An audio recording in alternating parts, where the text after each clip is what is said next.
is separate lang jud ang among basura.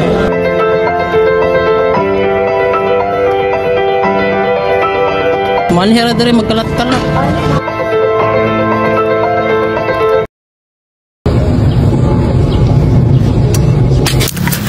Ako si Bennett Hyacinth F. Gonzaga, ug ako ang mag-interview sa ato mga isip higala sa Molave Public Market. Wala na mo ka years nga nagpadagan sa inyohang business? Bago pa na mga 2 to 3 years. Ay ninyo gina-dispose ang mga waste sa inyohang karne? Ilabay na mo, naman na siya kuhan na to. Duha na kabuok, mga di mabubulok at mabubulok.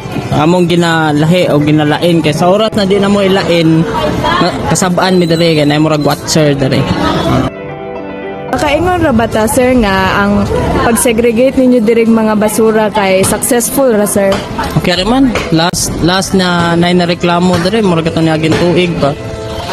So, wala rin mga gahig ulo dire nga magpatakaglabay sa ilang mga karne or unsa ba? Na, mga badlungong bata, mga batang hamog, samot na lang taga dito sa tabok sa suba.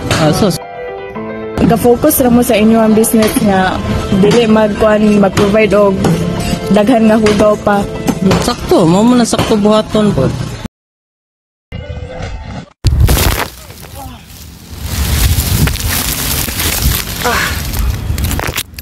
Maayong adlaw sa tanan. Ako di ay si Christian Navarro ug niya kita tiri karon sa usa ka lungsod sa Zamboanga del Sur, lugar sa Molave. Niya kita diri karon para masayod sa mga sitwasyon diri sa mga kabasurahan ug sa mga proseso sa pag-dispose sa ilang mga kabasura ug unsa ang mga gipang implementa na balaod diri sa munisipal sa Molave gikan sa mga opisyal.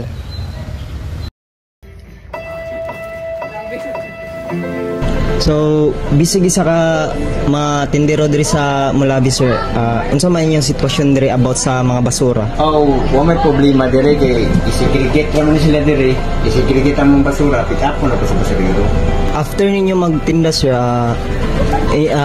asa man ninyo ginatambak yung mga basura? Agaran na may guard diri. Ana sa gawas nakabutang og black bag ba.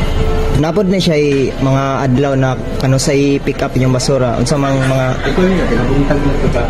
sa buntag like taga-adlaw siya, sir. Taga-adlaw na pick up. Basta nakasegregate lang.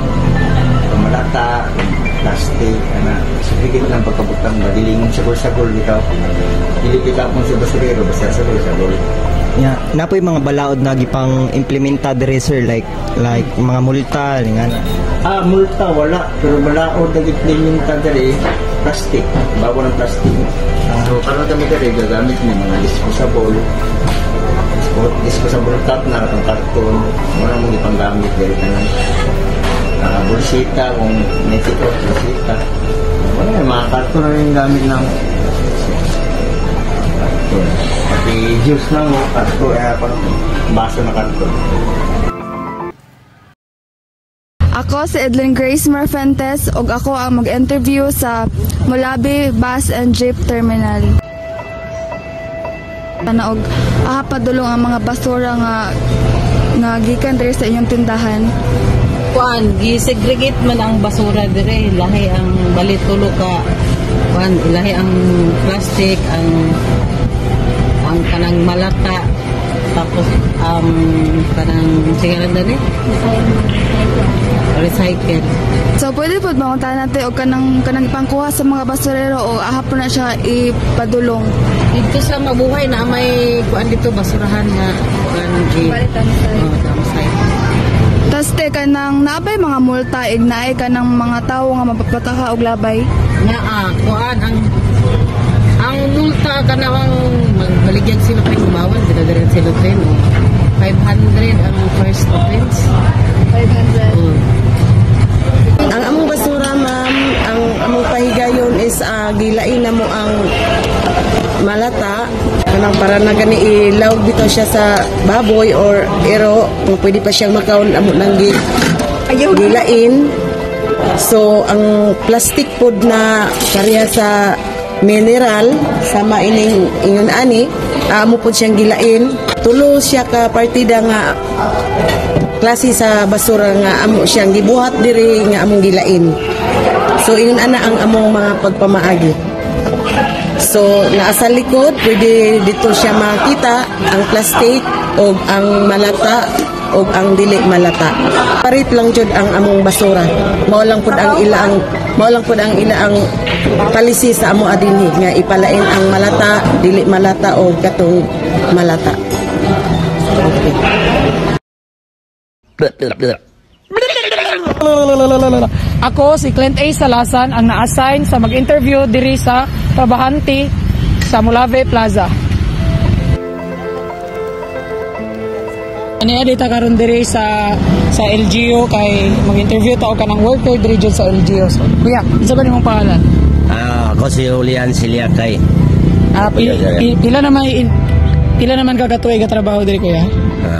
Buwan natin. Mga almost 20 years. Okay.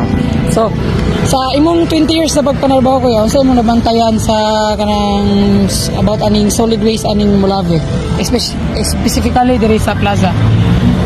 Pagkolekta lang, okay raman. Permente man, basta ba. Naka-segregate ba ni siya kuya? Always na segregate ang basura diri. So, unsa may oras jud ani kuya na kanang kwaon siya sa aning garbage truck?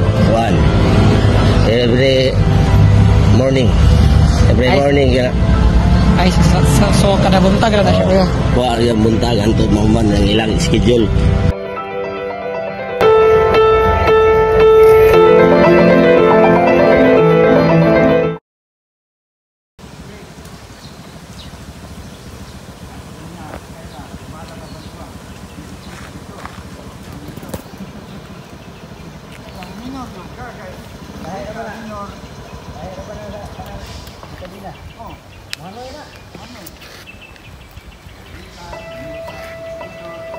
Kani among galingon. Dayon pag human i-mix siya sa mga naigamay sirin, isagol, dayon napoy medisina. Dayon mo na i-process namo para organic. Like unang mga fertilizer. Fertilizer. Ang galing na kayo. Saan man giday na ninyo? Kanang plastic. Kuan. Dinaan naman na sila gisupay dito sa kuan nga mga plastic bitaw. Sa lain nga lugar ipanghimo og mga bangko. Paglusot sa mga machine ipanghimo og bangko. Mao na nga gi kuan sa mga plastic ni kuan wala pa may machine na kuan. And then katong mga basura na para sa botelya. Katong galing magamit. Kay gikuan pud sa sagol pud og halublak. Galing pud ang kuan ang bildo. Na naman ikumpleto man sa bildo. Ang silupin pod na ako'y galingan sa silupin. Pag kuan galing na mo ani ang silupin isagol gyapon sa lublak para lang gid mabawasan ang basura.